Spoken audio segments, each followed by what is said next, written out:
It's August 17th, 2021. I'm standing next to a boat that was built almost half a century ago, watching a man I'm paying good money to hit it with a hammer. I want to buy this boat, and worse still, I want to live on it. See, I've wanted this for a long time, ever since I was a kid and my parents had a boat. At 15, I knew I wanted to live on a boat at some point. Enough of all the grainy photos and my history. Let's get back to Elliot here, hitting my boat with a hammer. Well, it's not my boat yet, but it will be. If there's two bits of advice I can give when you're going to buy a boat: one, do it for a broker, and two, get yourself a decent surveyor, somebody you can not just trust, but actually get along with. I'm going to pause it there for a second, because there's a reason I've just said what I just said. And that's because the you-know-what had just hit the fan, because of this stuff. This, as I've written, is stage 3 osmosis. And in the 70s and 80s, it was almost the end of a boat. If not the end, it was going to have some serious work done to the hull. But this is where a good trusted surveyor comes in.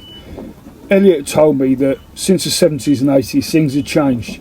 He sent me loads of updated information on it and told me what he thought we should do. I listened to him, I had total trust in him, so we moved forward from there. Oh, there's me, look, the idiot with a cap on. And this is it, a 1974 Ocean 30, twin Mercedes diesel engines. This one's been well loved, well used. It's essentially a project boat, but it's exactly what I've been looking for. I'd already put one offer in on the boat when I first saw it. I put a second offer in after the survey. Took a bit of time, but on the 12th of September 2021, I owned this boat named Barnum. It ended up taking a few days for the previous owner to come down to sign the paperwork, but the marina was happy for me to start cleaning, get some stuff off the boat that had been left in there, and get my stuff on. So as soon as the paperwork was signed, I could then head straight off.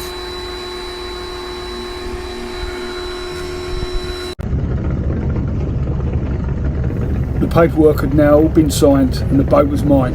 Yes, get it! So I spent the rest of this day topping up the water, making sure the pump out toilet tank was empty, before heading back to the mooring spot and just doing the last few things, ready to head off the next day. I was so excited. But have a listen to those engines. 50 years old, putting out a whopping, are you ready for this, 40 horsepower each. Come on! Still sounded good though. Well, I think so. As I move around the marina, going from pontoon to pontoon, topping up with fuel, topping up water, emptying that toilet tank, it gave me a chance to get used to handling the boat. I'd never driven a boat with twin engines, and moving them with the engines rather than just the steering wheel was a great experience, and this became invaluable. So time's about 8:40, and I'm just about to pull out of the marina for the last time and head up the Thames. So air with trepidation, but it'll be good fun. You're probably asking yourself two questions. One, how excited must I have been? And two, does this fellow actually own any clothes because he's never got a top on? Well, as it happens, for this first week I wasn't going to need many clothes. I don't know if any of you living in the UK can remember the weather that we had tail end of September 2021. Out of nowhere we suddenly got another week's summer. You can see from my video, it was absolutely incredible. How lucky was I? The weather was such a blessing. It gave me a bit more of a chance getting used to crewing a boat of this size, driving a boat, which I hadn't done in quite a few years. Even going through locks. A lot of them didn't have lock keepers this time of year, so just getting used to doing the whole boating thing again in really nice weather. A lot of the mornings were the same. There would be a heavy mist or a thick fog, and then by midday that would clear and just the sunshine would come out the rest of the day.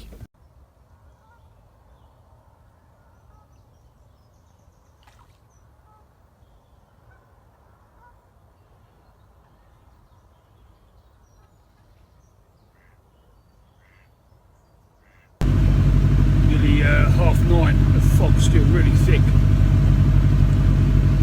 Look at it behind. Lovely though.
before anyone jumps on me in the comments about not turning my engines off.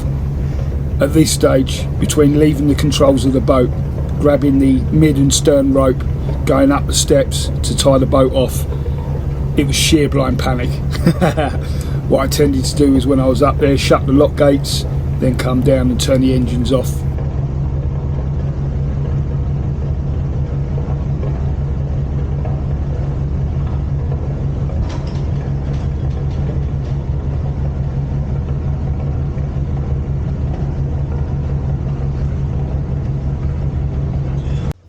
I can remember exactly how I was feeling looking at this clip.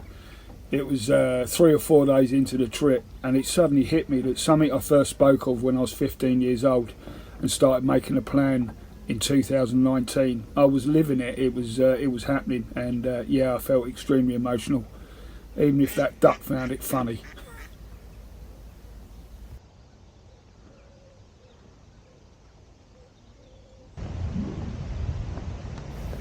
By this time I really started to relax into it, just realising that this was my life now. No more racing about. However long it took for the water tank to fill up, that was fine. I even started enjoying emptying the chemical toilet. Who am I kidding? But you get what I'm saying. It just comes to a point where it suddenly hits you. Why am I racing about? This is it now. The weather was great. The evenings I just seemed to appreciate more than ever that I had the boat, I had this life, and just make the most of it.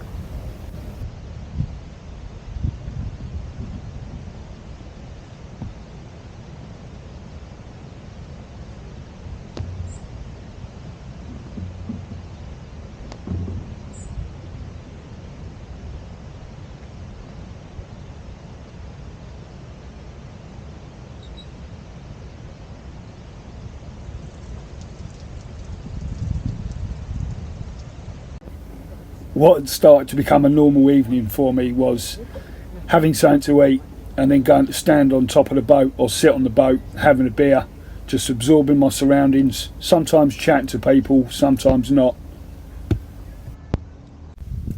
This is the other night where I said it just suddenly hit me that I'd achieved something I set out to do.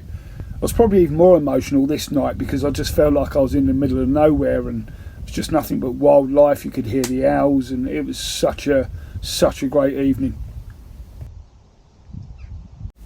Moving forward now, well into my second week, and this was actually the last night of all the good weather. I've been due to have the boat out at a boatyard, but I'd asked the guy if I could extend it to the following weekend because I was having such a great time and the weather's so good. But by the next morning,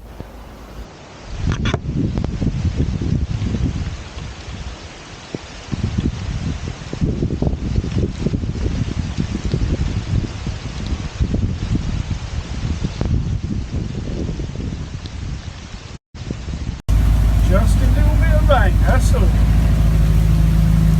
Yeah, that was it for the next few days, nothing but rain. Didn't do a lot of filming, did a lot of concentrating because the rain was so heavy, but I was still smiling, I was still enjoying it.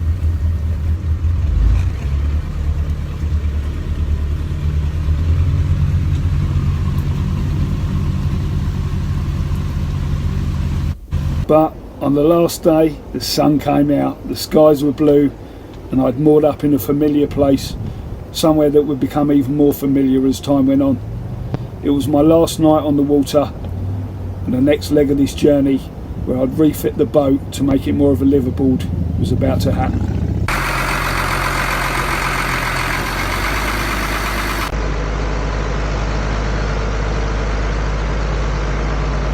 So we come to the end of this part of the journey, finding the boat, buying the boat, and enjoying it for a few weeks before the work commences.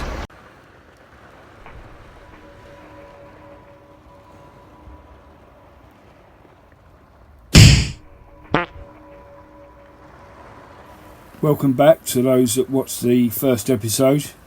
For those that didn't, hello. Shall we have a little recap for where we finished off on the last episode? Ain't nobody got time for that. So we finished last time with the boat just about to go into the boatyard. But let's hold it there for a second. Because back at the water, work started around 7:38 AM on October the 2nd, when, I'll call them Chris and Bryce, possibly because that's their names, started preparing to get the cradle ready to get Barnum out before the road they had to cross got too busy.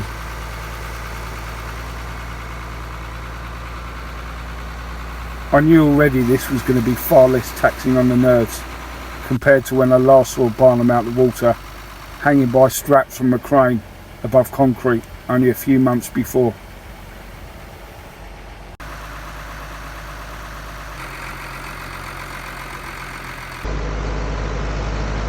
It was kind of strange seeing my boat go down the road. I mean, it's a boat going down the road. But not only that, I still don't think it sunk in that that was my boat. That was my home. With Barnum now in its space in the boatyard, I climbed up on the decks, surveyed the area. This would be my home for the coming months. For how long, I wasn't sure. View from the front. Look at the view from the back.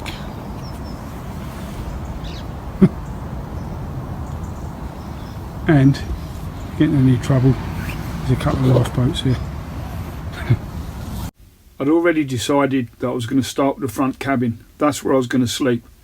Food I could buy in, there was a toilet at the boatyard, and there was running water on the boat, providing I kept topping it up. I needed to widen one of those bunks to make it into a proper bed, so I ripped everything out. So, yeah, that's a mess. I want to extend this bunk out to here to make it wider, running into the bottom of this one. Do something here, have more storage. But before all that, I've got to get all this black, horrible mould and whatnot off, and cap that end off in the way that I want. And I've got to put some insulation in there as well. So yeah, just do a bit of cleaning. Now time's pushing on a bit, and I've been up since 4. So yeah, that will do me today. The next day I ripped down the headlining, which exposed exactly how unhealthy it can be living on a boat. It seemed like the more headlining I pulled down, the worse it got. So once it was all ripped out, I threw all the headlining away and started washing down the sides. After washing the inside of the hull down with the help of mould and mildew remover, I then put in a small portable oil-filled radiator to dry the insides of the hull, so I could bond the first layer of insulation to it. I did have some anxiety whether I could put this all back together. I mean, all I'd done before this was converted a van I lived on for a while. But the van had taught me a lot, especially about insulation. One of the first things I noticed was the people that had used proper loft insulation like rock wool, all that stuff did was just soak condensation. But the insulation I used here was from recycled plastic bottles. The great thing about that is it just doesn't absorb the moisture, and it's more cost effective. After that, I put the reflective on. Now it may seem a bit pointless, me putting the reflective all the way down to the floor when the other side of that is water, but I wanted to create a barrier between the hull, the condensation and my living quarters. Up top I used 25mm insulation board. While all that was drying, I started pulling out the windows in the front cabin, stripping them down, cleaning them up, rebonding them back together and then bonding them back on the boat. It was an absolute pig of a job, but it gave me a chance to be outside for a while, start to get to know a few people, having some much needed conversations after being locked away in that front cabin for so long. Getting the windows out wasn't too bad, mainly because I bought the right tools for the job. It's like a right angled lever with a sharp edge at one end and just a flat sharp edge at the other. I cannot recommend enough that you get these tools if you're doing this kind of job. Yeah. Although it just seems like I'm talking to myself, I actually made a series of these videos to remind myself of how it went back together. One of the people I'd been getting to know while working on my windows outside was the owner of one of the lifeboats, Paul, who was a carpenter by trade. I had the chance to look inside. It was incredible what he'd done. Everything was still in a rough wood state, but I was really impressed and quite envious actually of something completely different. That's incredible. So where's the engine in relation to where we stand? Keep my clothes in here. Had to build myself a pump out tank. Yeah. Because just couldn't find anything that would fit, you know. Yeah. Right, superb. Back in the front cabin, the UPVC had gone up on the sides, and I'd started building a frame to widen one bunk and make a bit more of a proper bed for myself. Once the frame was done, I put ply on the top and then started boxing in the chain locker, first with insulation and then measured and cut strips of cladding, which was then varnished and gradually put into place. I appreciate some might say I should have left that accessible, and if I really needed to get in there I could, but honestly I just wanted to apply insulation everywhere I could on that boat. What you might have noticed in this video is the windows above I've blanked off. I decided that 5 windows in a small cabin like this was going to be so much harder to heat, and I'd be dealing with massive condensation problems. So those front windows that I took out, I sprayed the inside with a glass spray, then inside added insulation, then reflective tape. Using cladding, I started panelling over and beneath the windows. Right, Tuesday morning, just got to the boat, sealed a mess. So the plan today is to carry on this wood under here, take to the edge here and stain it same colour. See how we get on. Now I'll admit at this stage there was quite a few mistakes being made. Obviously each end needed to be at a certain angle, and in my defence, getting up at 4:30 in the morning to go to work, getting back for 11:30, then cracking on with work till 6 or 7 was starting to take its toll. But anyway, I got there in the end. Each section was given about 3 coats of a stain varnish. Once dried, started fitting it back up. I'd fitted LED lights in the UPVC up on the ceiling. I also fitted one extra under here, just in case I needed it for reading. Yes, I can actually read. So front windows insulated, boarded and then cladded. Just put the first coat of white paint on, but it's starting to come together. In the video it looks like I'm covering up lovely varnished wood, but actually that wood had so many holes in it, so many screw holes. There were some huge 1970s speakers fitted up in one corner that had holes cut for. So I decided to just cut my losses and clad over the top. I wanted everything in there white to make it feel more spacious, but then with these varnished wood accents, I guess you would call it, I was putting in various places, trims. Obviously the chain locker I've already shown you, so I wanted it to have that more spacious feel.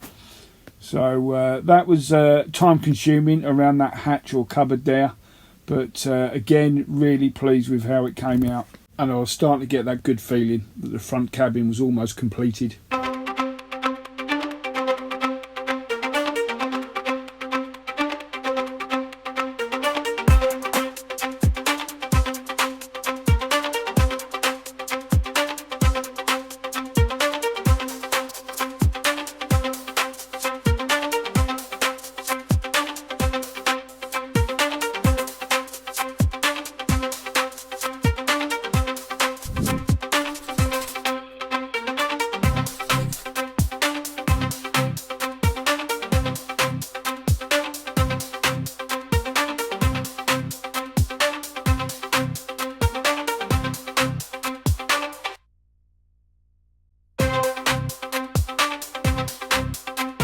Midweek update. Got this side cladding and painting done, trims rubbed down, stained, varnish, rope along that edge done, and got one of the Venetian blinds up, which I trimmed in width and length. Hey now. So yeah, another step closer.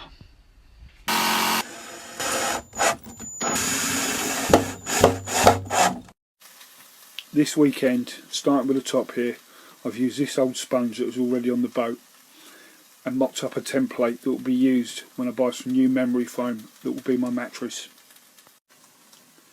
Because I widened this bunk, it meant these drawers had to be shortened to fit them in and to fully utilise them. Underneath I made more storage with just a basic shelf and some trimming on the edge to stop things falling off. Tied in the top edges with more 24mm rope. Also painted the hatch cover. Bought a small storage unit which I screwed together, screwed to the wall, fed the wires through for USB and light switches. Mattress came through, so today hopefully I'm going to cut that to shape with an electric carving knife. Can we see how that goes?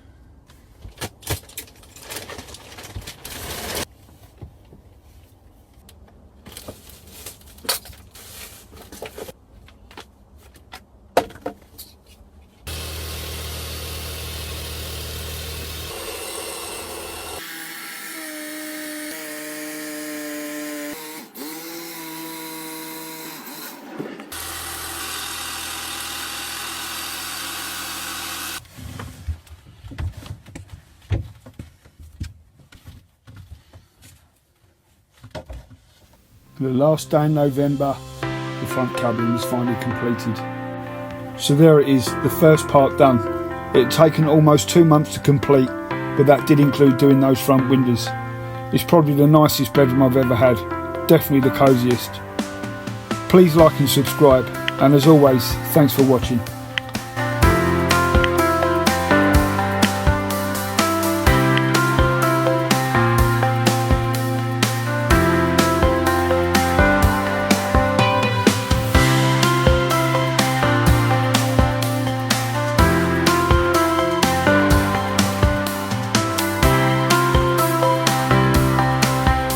Yes, hello everyone, and first of all, thank you all so much. I've been absolutely amazed doing this third episode, how many people have subscribed, liked, but even more than that, the positive comments I've had. I'm doing the best I can with these videos. I'm a 50-something-year-old, all new to this. But anyway, let's move on. November 2021, and it was time to start ripping the galley apart. Again, I wanted to brighten everything up, get rid of the old equipment like this fridge, which didn't seem to work anyway, be it by electric or gas, so that was ripped out for starters. Even before getting the boat, I knew I didn't want a petrol engine boat, and I didn't want gas on there. I didn't want a gas cooker, a gas fridge or gas heating, so the cooker went. What I wanted in its place, I originally saw on a great channel called Sailing Uma. Head over to that. I've followed Sailing Uma probably for about 7 years now. Was an alcohol stove, which I did ended up managed to get a second-hand one of and was happy to pay for. These things were absolutely incredible, so strong. It's not a pressurised fuel, so it's as safe as you like it. A few people have asked me if I'm doing all the boat myself. I am, apart from two things. One of them is the hull, which I've decided to get a guy down here, Sean, to do, who's basically he's gonna, because this has got what they call stage 3 osmosis, which is where the gel coat blisters because of the chemical reaction that happens as soon as all boats go in the water. So mine's more like goosebumps. There's like, none of them are big, but there's a lot of them. So what he's going to do is he's going to rough sand this back and then do 2 coats of primer. I'll pause it there because I know the knowledgeable ones amongst you will be screaming at your screens. Andy, sanding down osmosis and painting over the top does absolutely nothing. You know that, right? And I do know that. Going back to when Elliot surveyed the boat and told me how much osmosis was all over the hull of Barnum, but explained to me, as I said in a previous video, how things had changed. That night he sent me a revised guide on osmosis, and that really put my mind at ease. And I adopted the attitude that it had taken 50 years for it to get this bad on Barnum. I'd also heard from many people in the industry that no boat has ever sunk due to osmosis. There are those that would still choose to grind it back and re-gel coat the boat, but bear in mind I had a rough quote of around £10,000 for a 50-year-old boat. No thanks. We'll leave that, and then not long before it goes back in the water, I'll either get him to do it or I'll do the paint, which is anti-foul. Back inside, I'd ripped all the vinyl off and started panelling some areas with some ply so I could then panel over the top after adding insulation.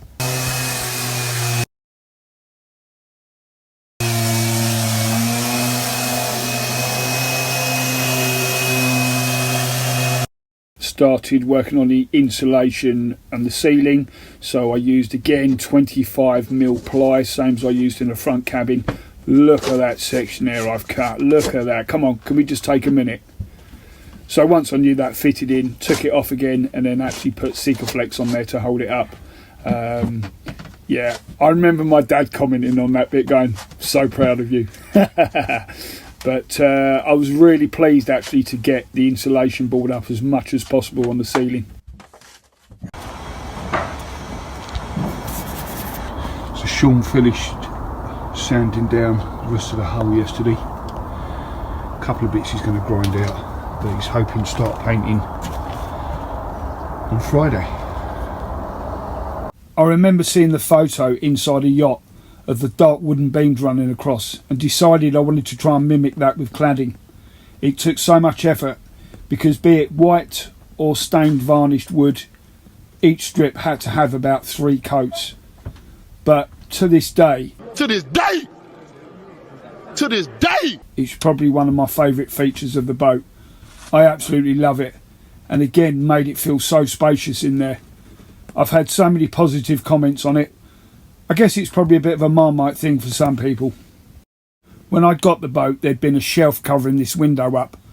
Taking that down again made it feel so much bigger inside the boat. So I cladded around there, which again took some time, but once done, I could start painting all the cladding. There it is. Already looking better with a primer on. A little word about Sean, who was doing the hull of my boat, and he's more used to working on beautiful wooden craft like this. Although he does do his fair share of fiberglass boats, he's such a perfectionist when it comes to doing these wooden boats and the varnish. Doing 15 coats, but keying in or sanding down after each coat so they bond better and get the ultimate shine. Look how he's getting the grain coming out of this. Absolutely incredible, such a perfectionist. I put these tiles straight on top of the work surface but used a Sikaflex because there's a lot of vibration from the engines.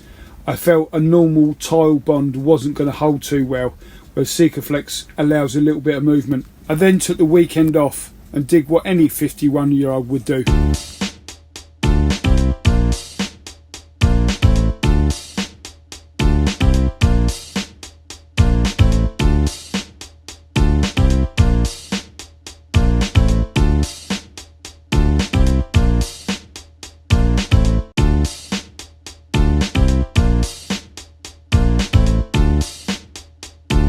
It was time to get back to it. I had a whole lot of Venetian blinds to put up.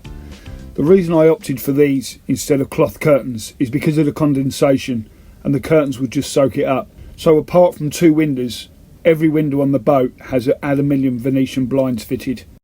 A question that comes up quite a bit is why I'm planning on having a boat out the water for so long.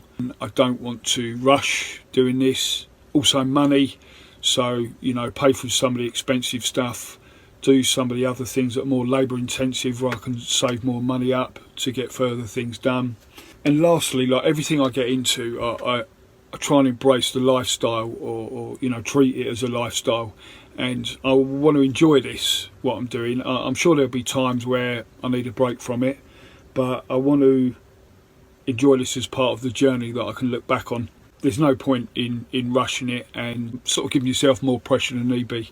It was great now to be able to cook my food and wash up. I even started working on the other side of the galley where there was a door that led to the heads. I stained, painted the area, cleaned up this brass mirror, fitted that back on.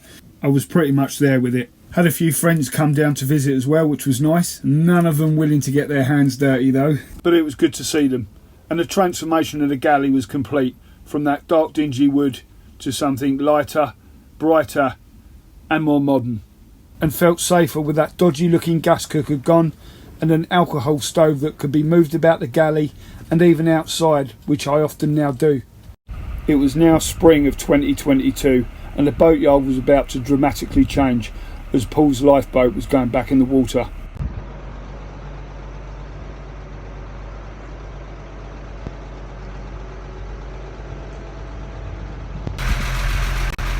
There's Paul's liveaboard lifeboat. It's going back in the water tonight. How exciting.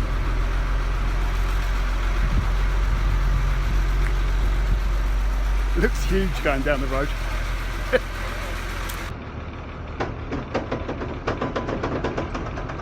As it edged towards the water, it made me think of when Barnum would be going back in.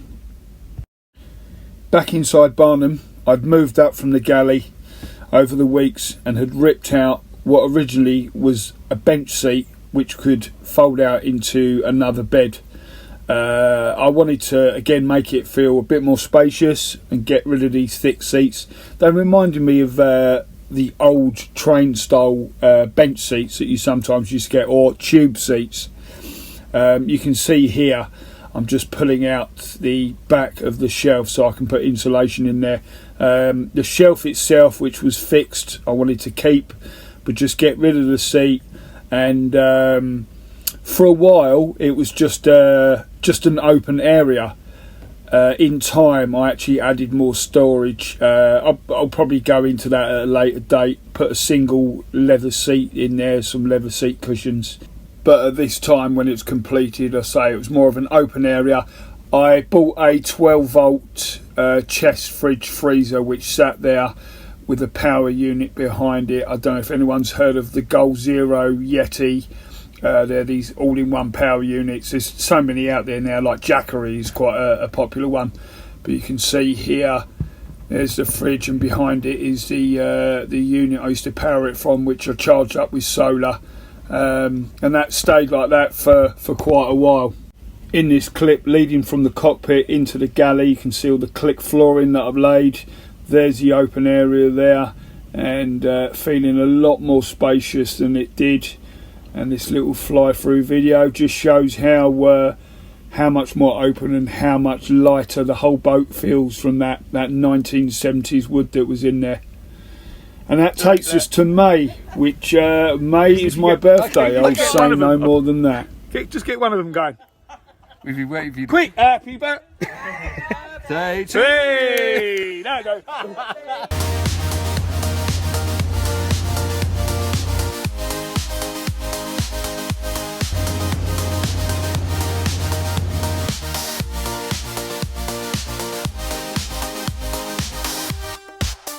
Yes, welcome back everyone. Thanks again for watching my videos.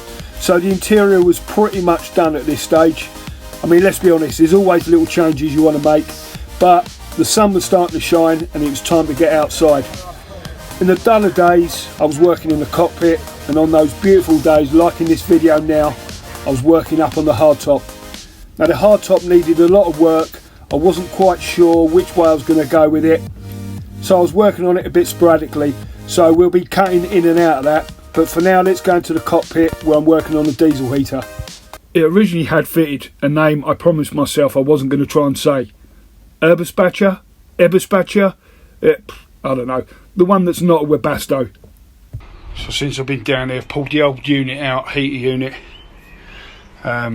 Fitted the new unit in. Exhaust fitted, which was there before, which goes out through the hull. And then I've pipe work, which I will want to change this pipe. It's not proper fuel pipe, it's what comes in the kit. But pump, filter, and that's going into the tank. Obviously I've got to run all the wiring loom yet.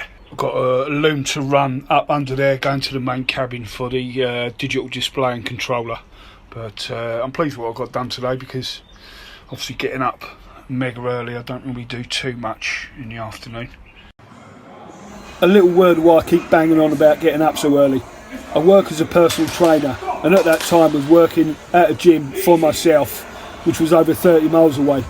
I'd have my first client at 5:30 in the morning, so it meant getting up at 4, leaving by 4:30, training another 3 clients after that first one, getting back to the boat about 11 o'clock. As you can imagine, I was knackered.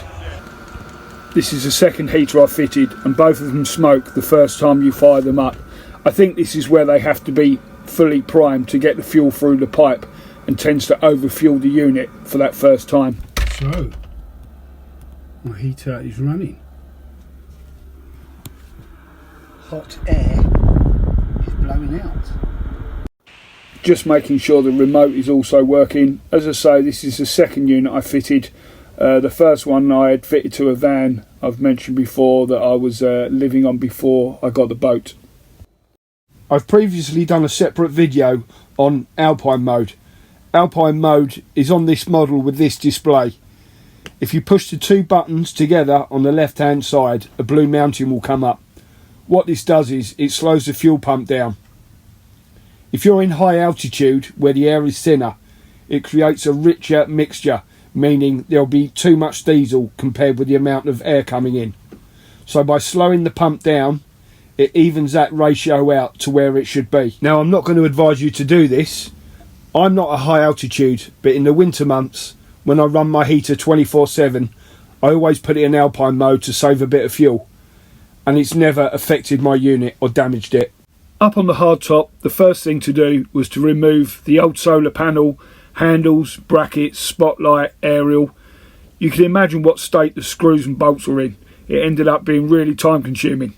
And then my cousin asked if I wanted to go with him to watch a strongman event. Being an ex-amateur strength athlete myself, I jumped at the chance to go and watch it. Yes, you can tell by this grainy footage this was some time ago, but that is me. From 2003 to 2007, in my 30s, this was my passion. This is what I lived for. Loved every minute of it. Certainly takes its toll on the body, but I wouldn't have changed any of it.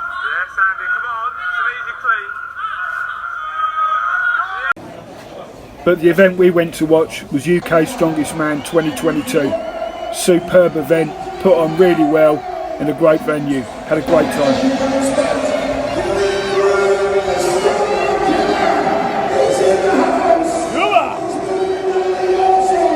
Back at the boat, I'd removed all the handles and brackets, and it was time to start getting off all the old paint and fiberglass. Look at me dealing with fiberglass with bare hands. Hands like sandpaper.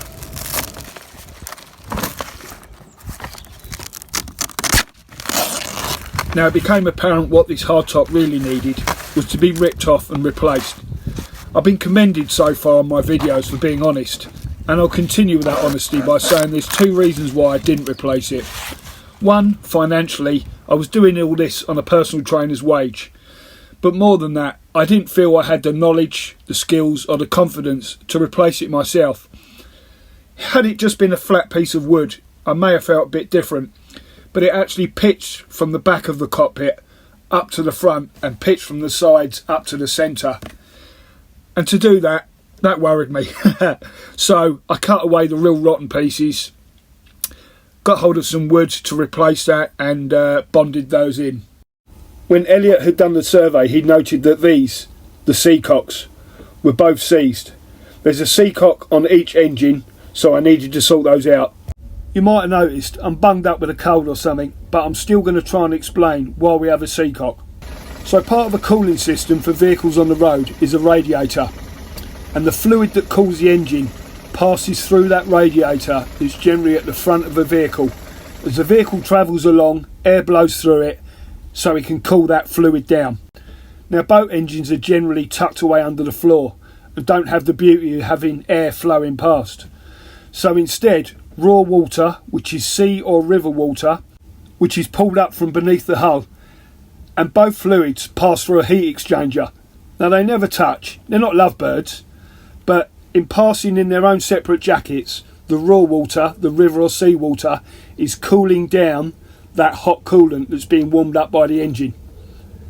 So a seacock is where the water is drawn up through. There's a filter in there, but like you have a stopcock at home, there's a tap you need to turn off before you pull that filter out. If you don't do that, you're obviously going to flood your boat. I chose to repair mine rather than replace. One, to save a bit of money, and two, I'd like to keep the originals on there. They've lasted 50 years. As time went on, I was getting to know more people, not just in the boatyard, but in the area. And quite a few of those people have become close friends, even to this day. I'll be honest with you all, work on the boat did take a bit of a back seat. It used to be I'd work till early evening and then go out with friends for a drink. It then became I'd get a knock on the boat at 2 p.m. or a phone call or a message. We're all meeting at the pub, or we're all meeting on one friend's boat or another friend's boat. But I have zero regrets. It's a summer I'll never forget. As I said, making new friends who I still see now. Best friends forever. Wonderful! I remember thinking, is this what river life's like? It's even better than I thought it was going to be. In all honesty, I think I just found a good group of people, and they were so quick to welcome me into their lives. I've always been grateful for that. My parents were visiting quite regularly to see how I was getting on. Then I had old friends came down who I'd not seen for a while since I'd bought Barnum and been working on it. As I say, what a summer. Obviously, with this great weather, I spent as much time outside as I could. Starting with these, the top of the stanchion rails. The top of the stanchion rails pretty much go around the whole of the boat. Plenty of work to do. It's the kind of job you'd normally say, this is going to take forever. But as long as that sun kept shining, I really didn't mind at all. The only thing I had to keep reminding myself was to turn around every now and then, just so I didn't get burnt.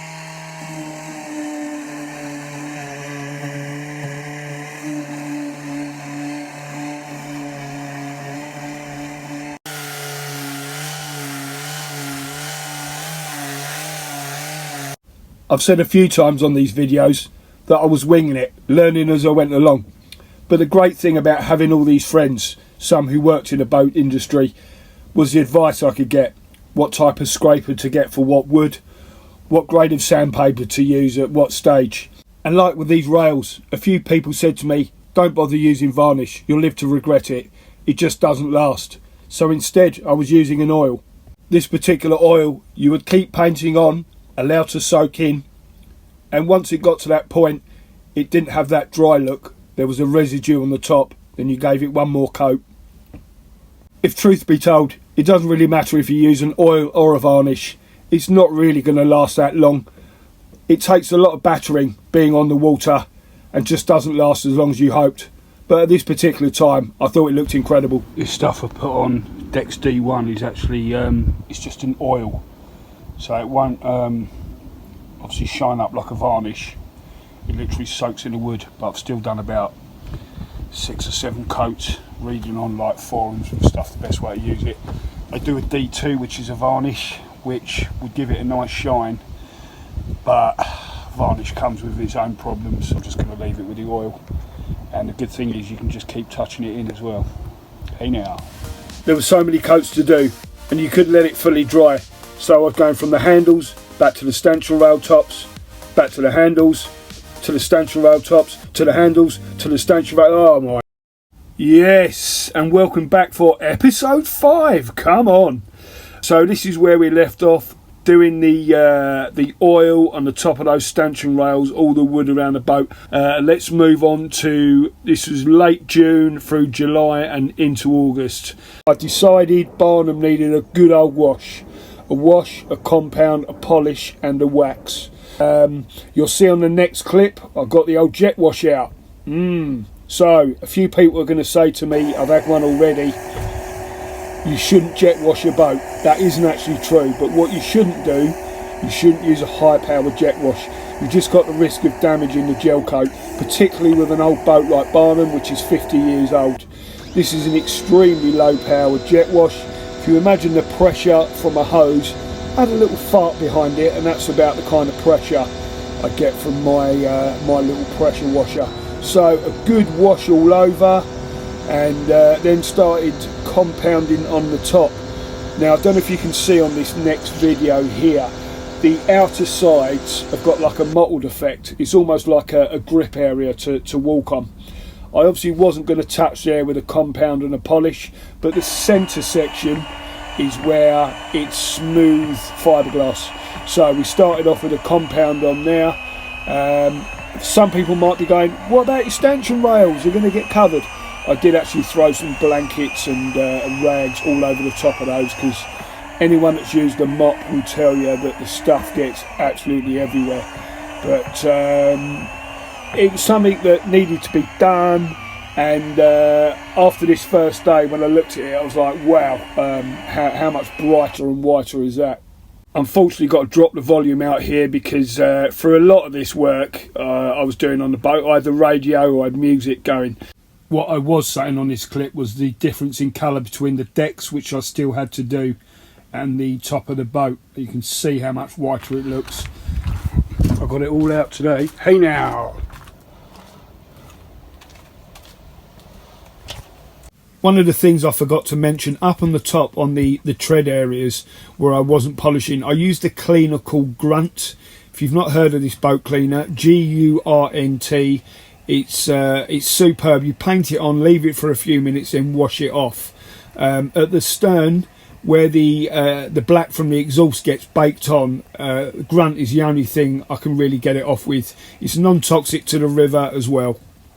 At midday, I went down to the riverside because the annual raft race was on, something I hadn't seen, and then bumped into some friends who said, why don't you leave the boat, jump on with us? And that was me for the day. Spent the day on their boat, following the raft down, and then where the finish point was, you'll see a crowd of people. I was really surprised how many people were there. There's like a fair, so ended up being a nice chill afternoon doing that. Supporting this one here, which was from the coffee shop, which was part of the boatyard. So if you've never used electric mop before, I think there's two things I'd say, especially when using compound. One of them is don't do it in direct sunlight, it just dries out so quick. And secondly, keep that sponge wet, because the minute it dries out, it will burn into, let's say, paintwork on a car or into the gel coat on a boat. So yeah, keep wetting that sponge. Once that's done, wash all the compound off, and then I was using polish and wax.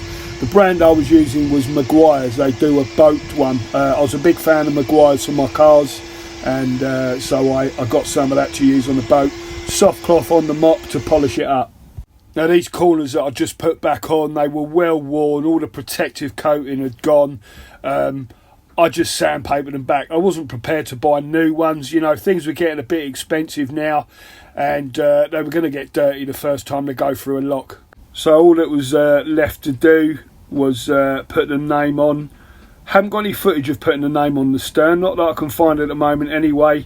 I know I've got some from when I did the bow, so I'll put that up at a relevant time. But yeah, that was the stern all done. By this time it had got really hot. There was plenty of swimming going on. I say swimming, more just cooling off most of the time. I'll be doing that at least twice a day. And things have got so hot actually that I couldn't carry on with the hull, because using compound, as I said earlier, in that sunlight, it doesn't work too well. So I started working on the main cabin windows. So if you've watched the earlier episodes, you'll remember I was taking the windows out and resealing them. I got a bit worried with these windows because they were so big it was going to take at least two of us, and there wasn't two of us, it was me doing all this.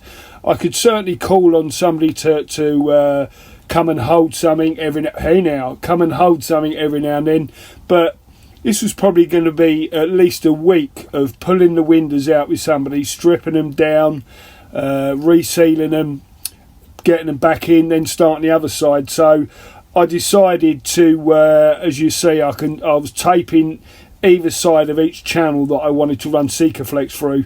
And to be fair, it did the job. You know, it was a cheap alternative, a cheap way out, and yeah, I was happy with how it went.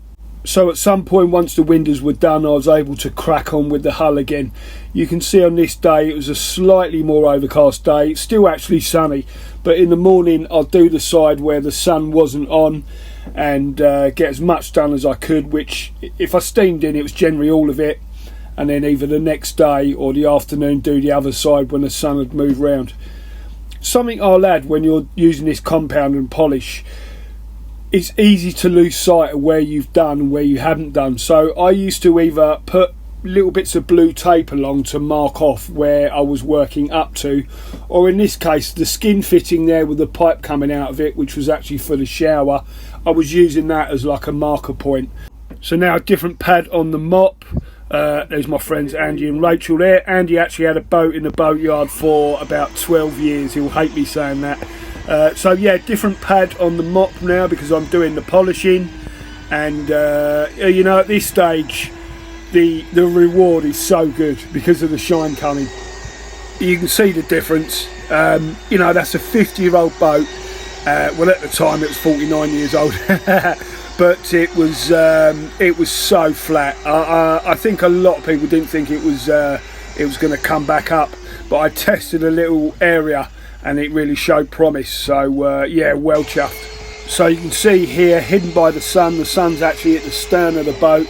So on this day, cracking on with the other side, getting that polish on, and then finishing with the wax. There was a coffee shop at this boatyard. If anyone knows it, it's quite a busy area. There's some offices as well, and people were coming over and complimenting me, saying I can't believe that's the same boat, which just spurred me on to work harder and get more of it done. This video clip probably doesn't do it justice, but you can see the shine there. As I said, at that time, a 49-year-old boat. I would say to anyone, if you're having your boat out of the water, then do it. So, end of the day, a sweaty mess. It was that outside shower again for me, just using a hose pipe. Such a lovely day. Obviously had to zoom in to sort the bits out. But I was knackered after doing all this. I'll be totally honest with you. Just, yeah, be prepared that if you're going to steam in and get it all done sort of within a few days, you're going to be tired at the end of the day. And for me, it was food, a beer or a glass of wine, and then I was just chilling in the cockpit, looking at the nice view I had of the horses in the fields. One of the things I did in the height of the summer, because obviously the boat was out of the water, it's fiberglass, it was so hot in there, was put removal blankets over the front cabin where I slept and part of the main cabin and hosed them down throughout the day. It made a huge difference keeping it cooler. A few other bits I did during this time I haven't got any footage of was sanding down these side panels. Got a tin of International and gave a few coats with a nice dark blue. During the winter months in the boatyard, I'd found the main part of the deck that I get on and off the boat from extremely slippery. So I decided to repaint that area using that grip paint.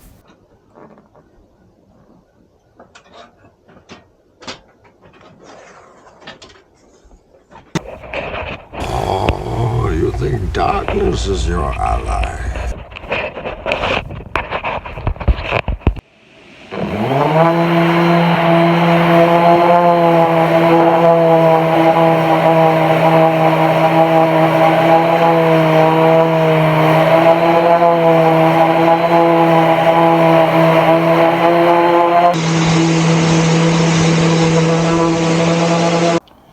So it's not very exciting, but there and the same on the other side. That's what I painted. That's Andy and his horn. He's going in Saturday. Keep it down, please.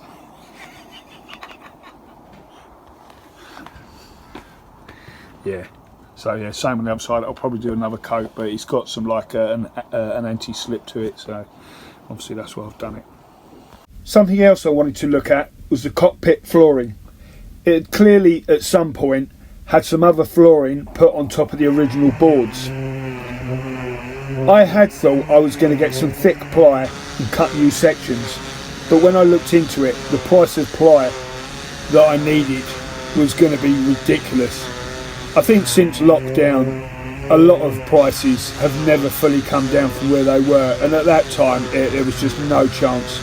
So I decided to sand down what I put on there, take a risk, and then stain over the top and see what it looked like. I ended up using the D1 oil that I'd used on the stanchion rails. This was probably a mistake, but at the time it wasn't costing me anything financially, just my time. After sanding back, I did one test piece and decided to use the D1 I'd used on top of the stanchion rails. I'll cut to it. It didn't work. Obviously it didn't. Where was that oil going to actually soak to? It just meant doing what I originally should have done, ripping all that extra flooring off. The floorboards were way too heavy anyway, and nowadays they're regularly lifted up for engine checks and whatnot. When I pulled up that extra flooring, under some of them I found some lino that had obviously been put on either from the start or years later. What I ended up doing as a temporary measure, but actually lasted longer than expected, was getting some flooring with the adhesive already on the back of it. Stained the edges, got some right angled aluminium trim and made big enough holes with a hole cutter that I could get my finger through and lift them up. I expected them to last 6 months. They lasted about 18 and just a couple of bits came up. We'll start off with me putting the name on the bow. I think I got 4 of these printed off, maybe 5. The ones on the bow didn't make any mistakes. When I did the stern, which funnily enough is the one I don't have any footage of, I actually messed it up and had to use a second strip. So as you can see, I'd originally put up the name with still the backing on it and marked off with blue tape, but way before then I'd taken so many measurements from directly above, going off where the old name was originally, just measurements to the bow, measurements to, there's that I guess you call it like a cleat or eyelet where the bow fender goes, measurements as much as I could to try and get them aligned up correctly on either side. And then just gradually stuck them on, working the stickers onto the boat, make sure they're not coming off. It was so nerve-wracking. I think anyone that's done anything like this, there's probably some other scenarios in other things in life that are like this, where you can't afford to rush it and mess up. But what I tended to do was, with all of these, rub them on. Got a wet cloth, rubbed them on some more, left them for a little bit, then came back, gave it one more rub over the top, and then started peeling it off.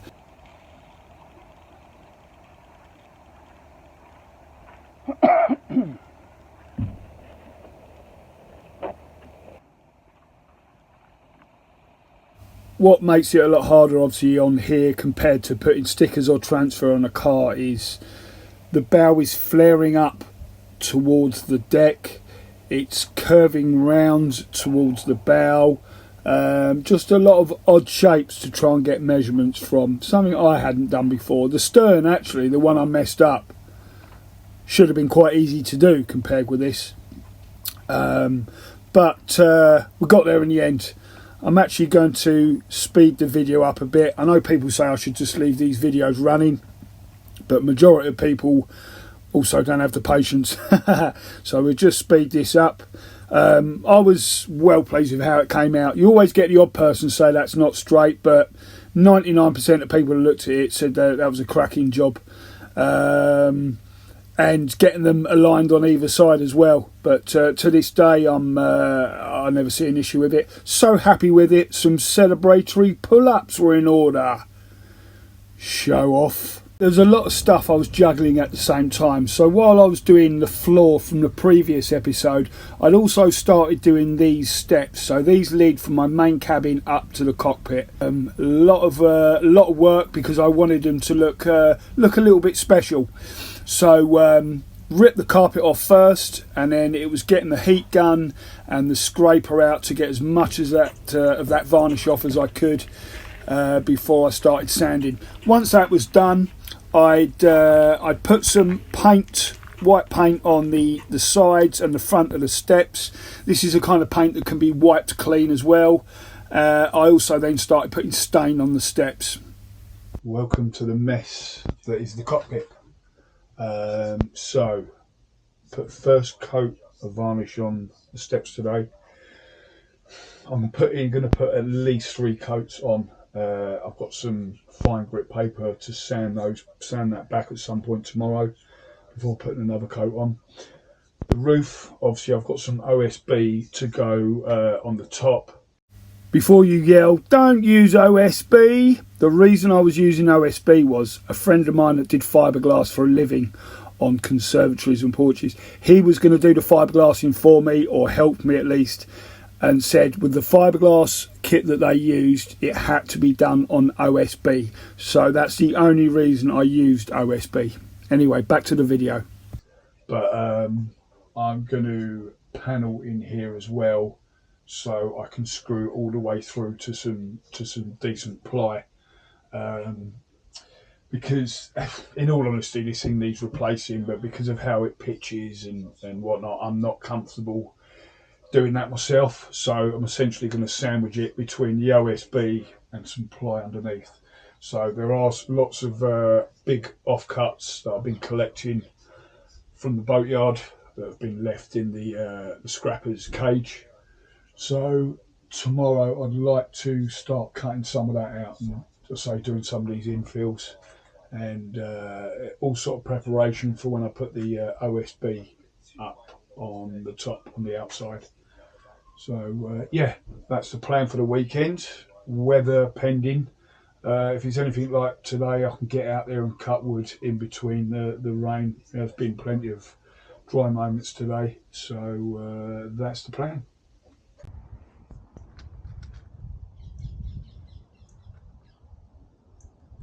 As you can see, lovely sunshine, especially for September. So as I've said earlier, I was using OSB because a friend of mine was going to help me with the fiberglass he used for work. There was a change in this. Now, on the last video, I put out who would like to see the relaunch of the boat in the next video. Most people said relaunch. A couple of people said they wanted more DIY. So I'm going to compromise. I'm going to put 2 videos out. So there'll be this one and there'll be a second video a few days later. So I've got a lot of the hardtop done today, but there was nearly an incident. It was one of those things where you think there's a little bit of extra boat to go as you're doing something and you put your foot there and there's no boat left. Everything went in slow motion. There's a reason for that. And luckily I just caught hold of the hardtop and stopped myself falling. But it was really close. People get on the be careful one. I'm always careful. But accidents happen. That's why they're called accidents. The slow motion thing, you know, that comes from all of your senses being fully focused on something. So it's what sportsmen call being in the zone, where everything feels like it's going in slow motion. And that's because you're just fully focused on something. And a lot of times in those situations, because your brain realises how bad something is, it just puts all senses to it and you're able to react quicker. It took about 20 minutes for my heart to stop racing and about 40 minutes for my legs to stop shaking. But one of those, I can laugh now, but it was close. So my prediction, if I'd have actually fallen off the other day from here, I reckon I would have cracked my head on his metal barge. Knows what's down underneath all that ivy. It's all kinds of metal. You can see that bit of metal sticking out there. So that would have been a couple of months in hospital or death. Back on the steps, and this was after 3, maybe 4 coats. I did do another couple of coats. For those interested, this is the varnish I was using. Guys in the boatyard told me to use this stuff and it was awesome. White, again, to be an extension of the cabin. And then try and make the actual steps themselves as nice as possible. A big thanks to Sean for that, for his input, pointing me in the direction of a decent varnish. Still obsessing over my steps. I'm sure people out there are thinking, mate, they're just steps, get over it. I'll just say over the top of this, you can also see I put grip tape on there for obvious reasons. I have ripped out the old pump out toilet that was in here that was broken. It was disgusting. I didn't want to replace the parts to get there's like a pump that tends to go on them, a hand pump, hey now, that goes with them. The seat was broken, but the inside of the toilet bowl was disgusting, but not in the obvious way you think. There was some black stuff in there. I don't know what it was. It wasn't poop, I know that, but the whole thing was just disgusting. It's been disgusting me since I've owned a boat. So yeah, that's gone out. I'm still not 100% sure about replacing it with another pump out. I may well do, but my brain needs to go to that poop place where I'll make a proper decision. Now obviously I do have my Thetford porta potty, which was brand new last year.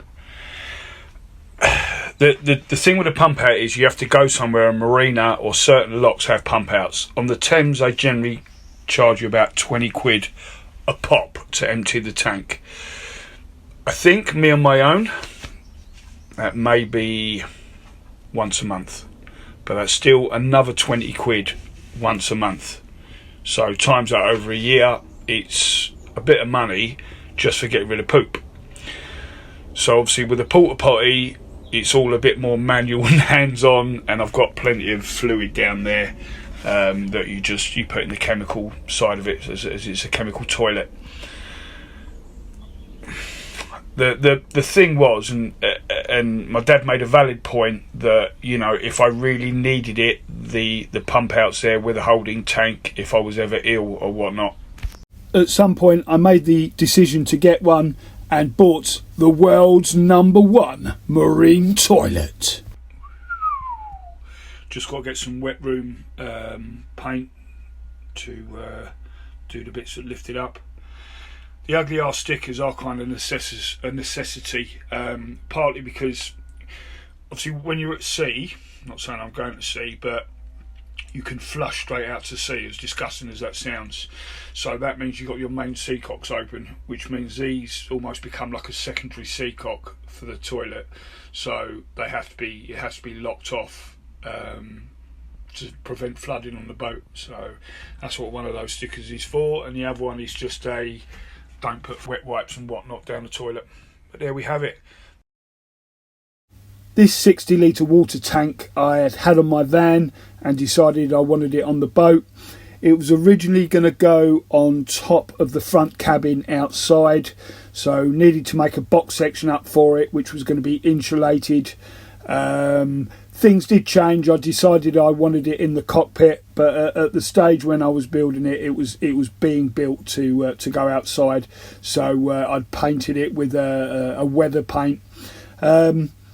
But also a friend of mine was doing up a 1937 wooden boat, and he had some teak offcuts, which you'll see come up in a bit, and asked if I wanted to do something with them on the top. And really great idea, and that's what I did. Cut them to size, stained them, varnished them, and then screwed them to the top. So this is going on the deck of the boat above the front cabin, and it is, I'll hold that down, my water tank out of the van. So it's going to give me another 60 litres, as either as a just needing more, or if I ever run out and I'm somewhere and can't get to a tap. So that gives me, because there's only 250 litres on the boat, which isn't a lot, so this will give me that extra 60. Got the wire there, which I'm going to put a cigarette lighter end on, and that can go through the hatch to the power unit I put in the front cabin, and then the hose comes out the back here, which I'll put a little hook on the back and leave it there. But yeah, so that's what I've been doing with this.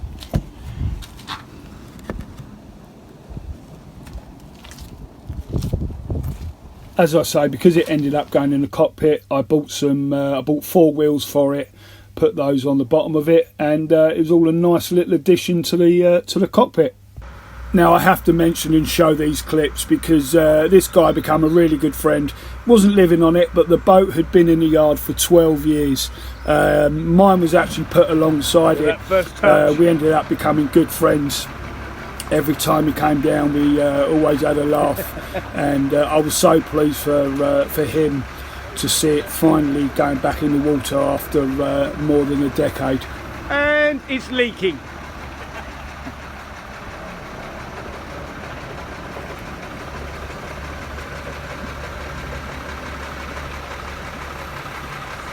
I'd already decided I wanted Barnum back in the water early January. One of the things that needed replacing, or should I say 4 of the things, were the batteries. There were 3 batteries for the engines and the house, and there'd been 1 other battery that had been used to power a fridge. I ended up ordering 5 AGM batteries.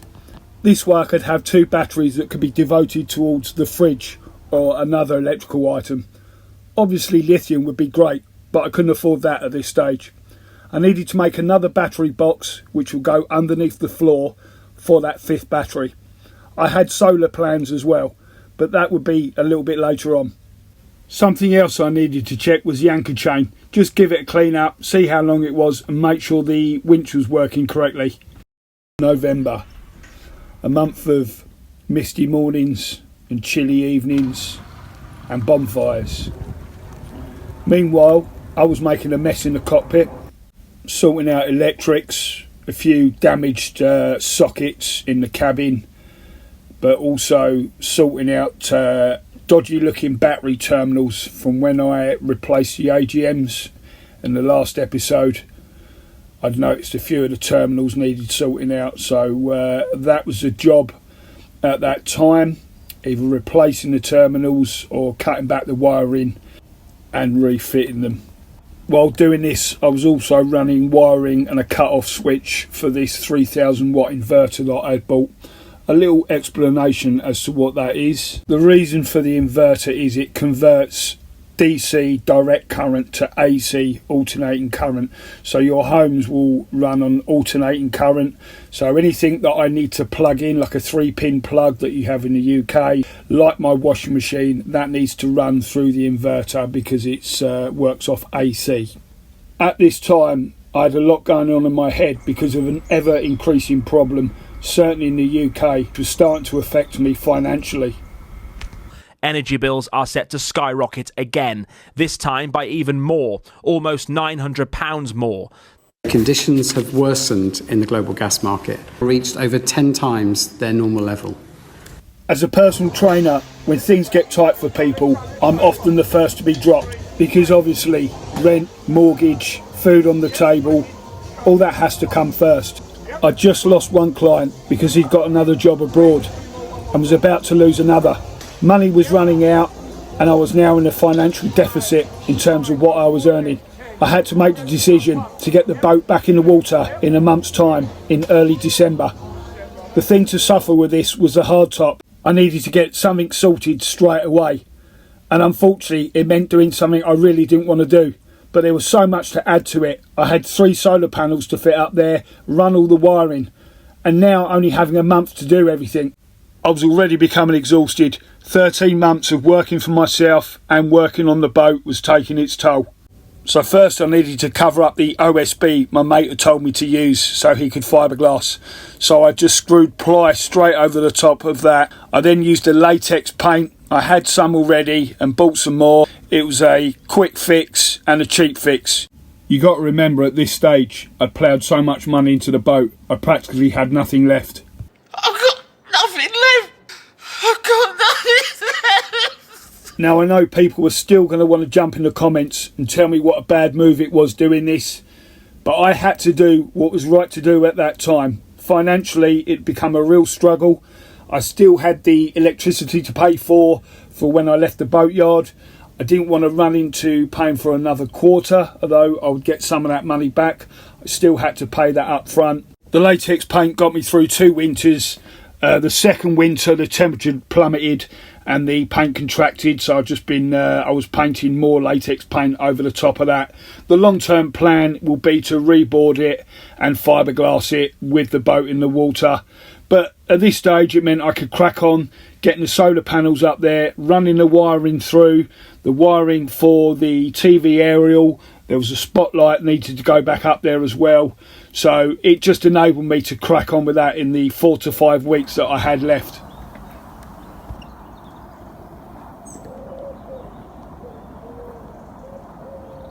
With the panels, aerial, spotlight, horn all in place, the wires run, it was time to sort out the inside of the hardtop.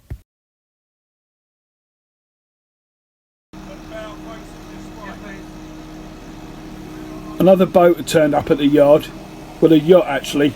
Something like this you wouldn't see on the river. Because of that keel it wouldn't be able to go anywhere. But I believe the guy that had bought it lived closer to this yard than any yards or marinas along the coastline. The new owner had told us that the boat had been seized a few years ago and when they stripped back the interior it was lined with drugs. After that it sat there for a while before it was put up for sale, and this guy bought it. And before you ask, no, it didn't come with any hidden extras.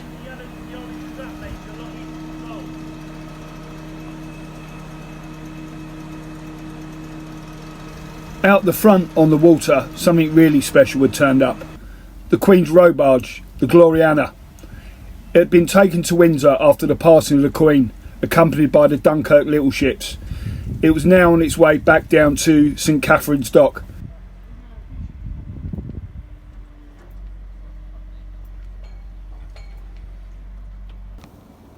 Yo!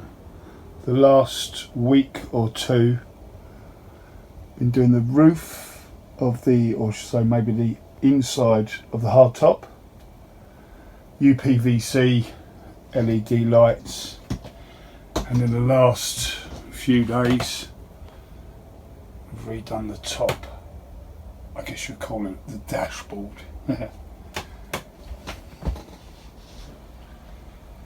Apologies for not having any footage of me fitting all this. I just think with the time constraints, and it was quite a fiddly job that I did in sections because I had to bond each section up before I could fit the new one up. So I was doing other things while bits were going off. One of those was making a gangplank using a scaffold board, drilled these holes in it so I could attach rope to it at the bank side and at the boat side as well. Used a weather or waterproof paint all over that.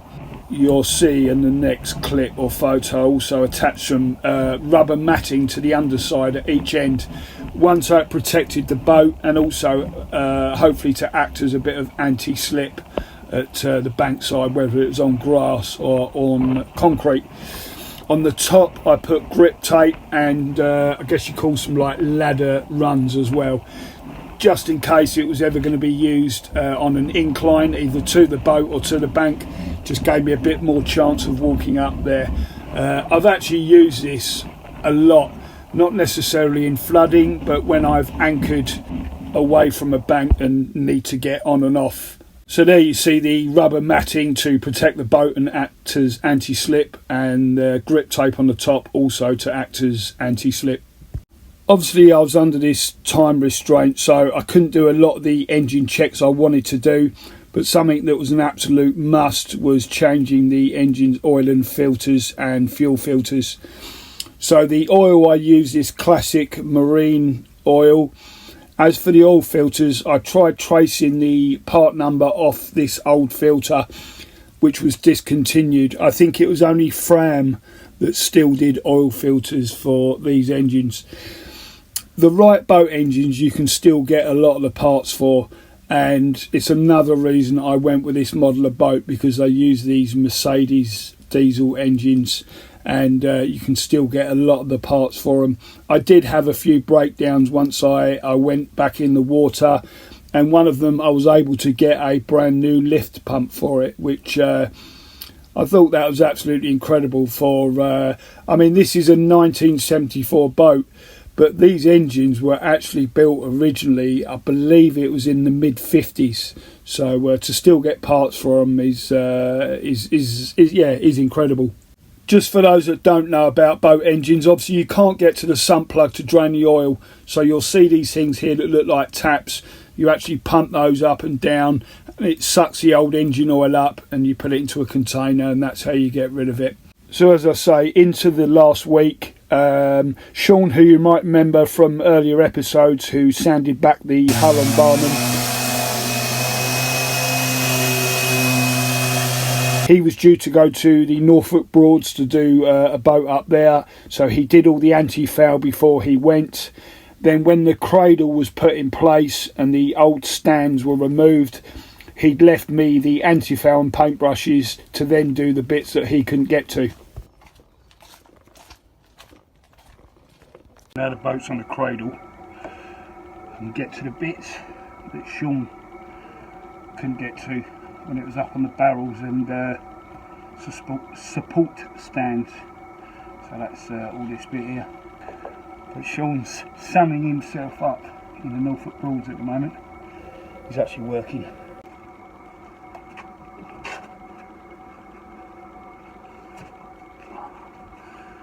A lovely shot of my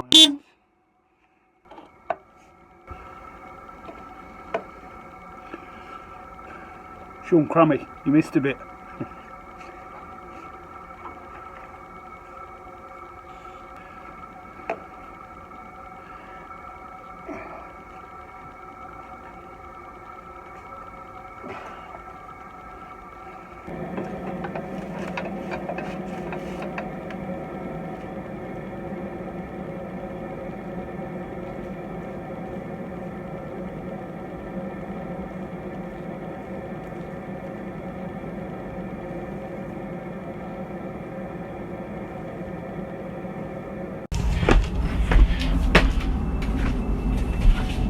Three new fenders. What?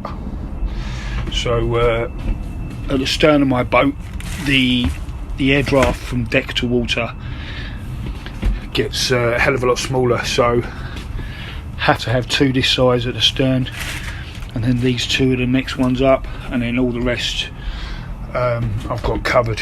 So new fenders. Yeah, I got those Monday. Rope them now, but yeah, stick those on. New fenders.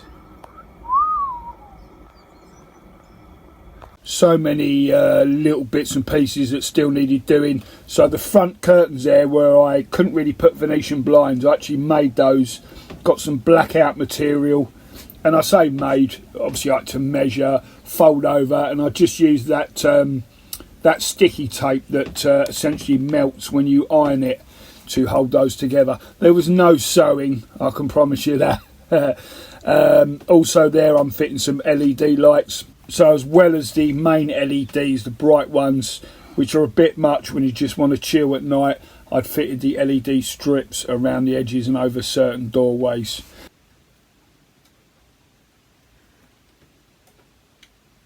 I fitted a couple of security cameras, one in the main cabin, one in the cockpit.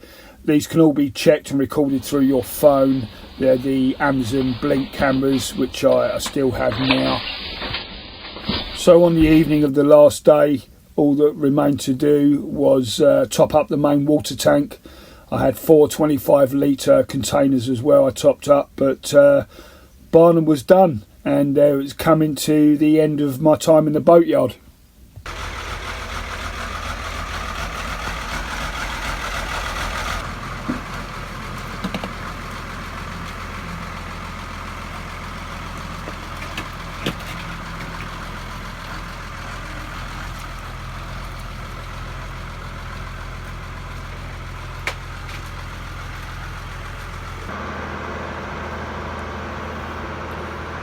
There's my home.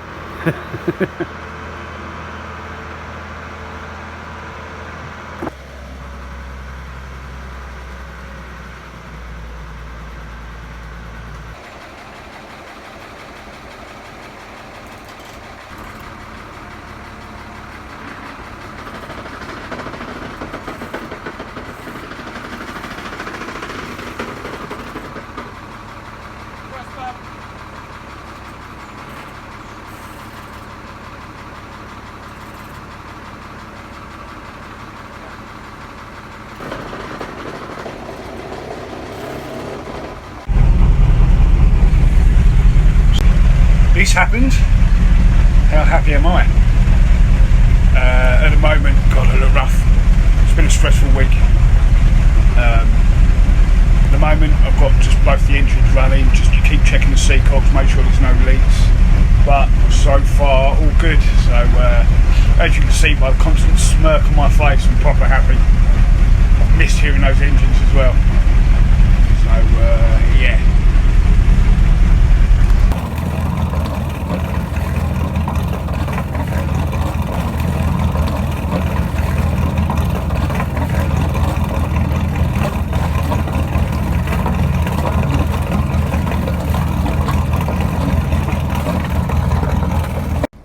Engine's been running for about an hour, no problems other than the pipe that was on here, which I don't know what I've done with, this one.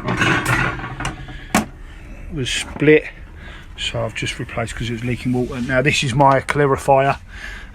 You get the engine coolant running in and out, or out and in, whichever way you look at it. Obviously that will be hot water once the engines are up to temperature, and then these grey pipes are my cold water running in and then hot water running out. So that's what gives me hot water for showers, and obviously in the galley as well. So if that's the only problem, then I'll take that. So just put this pipe on here, a little bit oversized, as to be honest, the water came rushing out. I just wanted to get the pipe on as quick as possible, but that's no biggie. It gives it a bit of flex for being in this area. You know, if I catch it with my foot or whatever, it's not taut and liable to crack again. Hey everyone, thank you so much for all the messages, words of support and everything. It's been so good. I know you can only just see me, but I daren't put my face on right now. It's so broken out in I don't know, it's been a very hard few months, and I'm feeling exhausted. Had a little bit of an issue today as I set off. The starboard side engine was not going into reverse. Actually turned out, we think, to just be a low level gear oil. So seems right now, so I'm staying on the lock cut tonight. We're all going to go for a drink, nothing heavy, and then I'll head off for another mooring somewhere tomorrow. So thanks again everyone for your support. It's been absolutely great, really appreciate it. Good morning. First one waking up to the views. Love it. So there we have it, Barnum finally back in the water after 14 months. It seemed so odd seeing the Manitou sitting where Barnum had sat for so long. Join me next time where my life living on the water begins. Thanks for watching these videos and all your positive comments. See you next time. Yep. I said it before and I'll say it again. Life moves pretty fast. You don't stop and look around once in a while, you could miss it.